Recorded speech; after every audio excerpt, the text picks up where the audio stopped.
रे चल भी धरा सुने रे।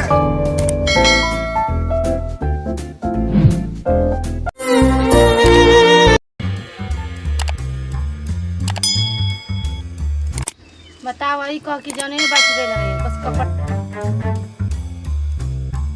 टाका तरह लेने उन्हें पकड़ा नहीं हाँ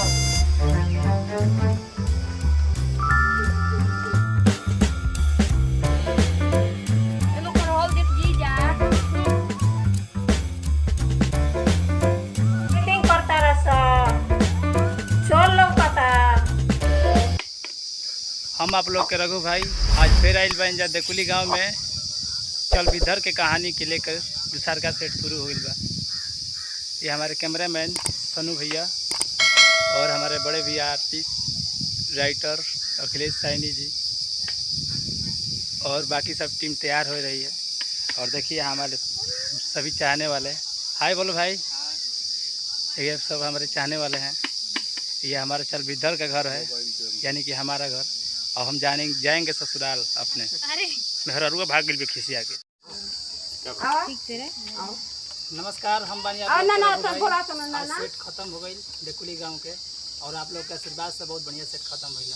हमारे बड़ी भैया कैमरामैन अखिलेश भैया नमस्कार प्रणाम।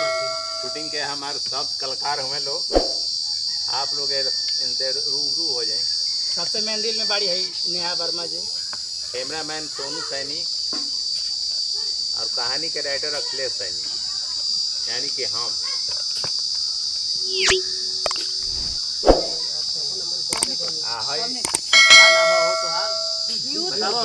बताओ तो अपन नाम रवा बताइए जोर से हो ना। शर्मी देवी अच्छा अष्टमी देवी अरे बाप रे बाप, अष्टमी अष्टमी नवमी के नगरी बंद कर लो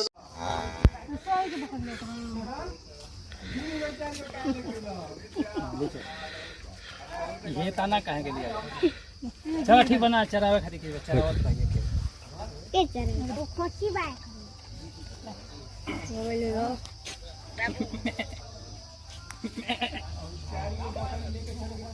खाना नहीं खिले का रे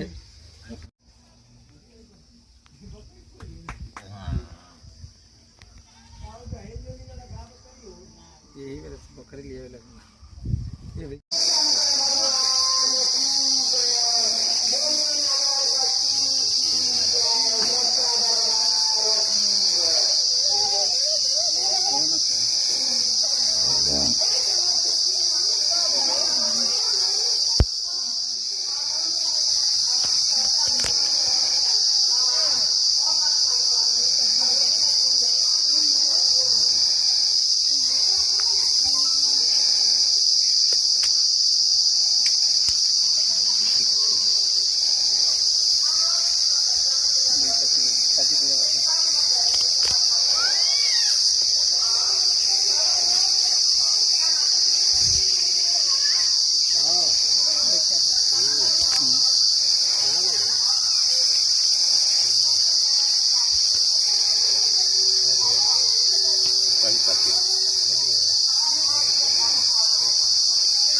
चला हुआ है हमरो कम लगे वही तो लड़किया का अपने बाप बड़ा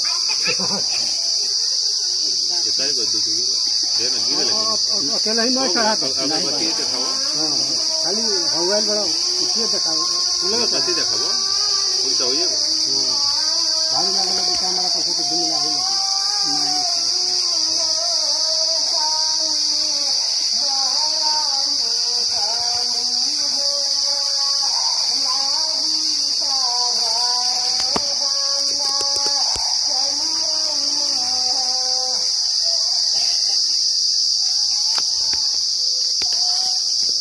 कैमरा लेकर शूट करो मामा के पूजा करो तो।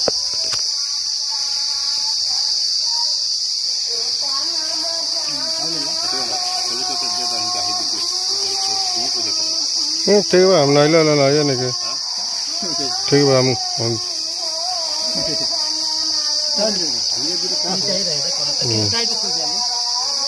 दूसरा जगह खोज दलो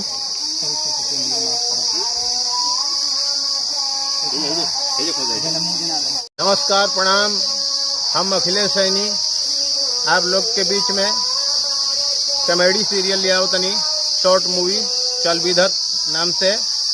भाई हमारे कलाकार हैं लोग। नमस्कार, हम बारी आप लोग के रघु भाई बाण चल विधर के कैरेक्टर करिए हैं।